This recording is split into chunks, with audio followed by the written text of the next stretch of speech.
Look, don't just pretend that the only thing you want is God if you really do have these earthly desires that are pulling you. Because they won't leave you alone. They're going to be bugging you. And you can hold them down. You can hold them away for a while. Like, get out of here. You dodge them. The temptations and the desires. But there's always going to be temptation. So you have to deal with temptation itself. It doesn't matter what specific you're dealing with.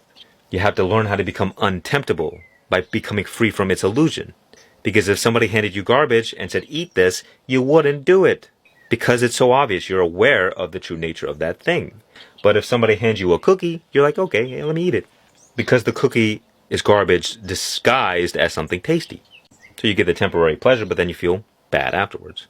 As Jim Carrey once said, I wish everyone could achieve everything they ever desired in this world. All the fame, all the money, whatever. Just to realize it wasn't what they actually wanted. And sometimes that's exactly what we need to do. You keep persisting in your folly, your addictions, your problems, your struggles. And through that, you are transformed and you gain wisdom. But only if you have your mind pointed in the right way. Don't just indulge unconsciously, because there's no guarantee that you make it out. But if you bring God with you to the situation, then it doesn't matter what happens anymore. Because you and God are now in this dynamic relationship where you're working with each other. God presents to you situations in your life. You react and respond to those situations. You reflect on God. What is God trying to teach me here? And if you're struggling with addiction, well, you say, well, God could take away everything. All the problems, all the struggles, all the addictions in a moment. So if the addiction is still here, it means that there's something I need to learn from it. And so you prevent yourself from going down these self-destructive spirals. And no matter what happens, you will always come out on top.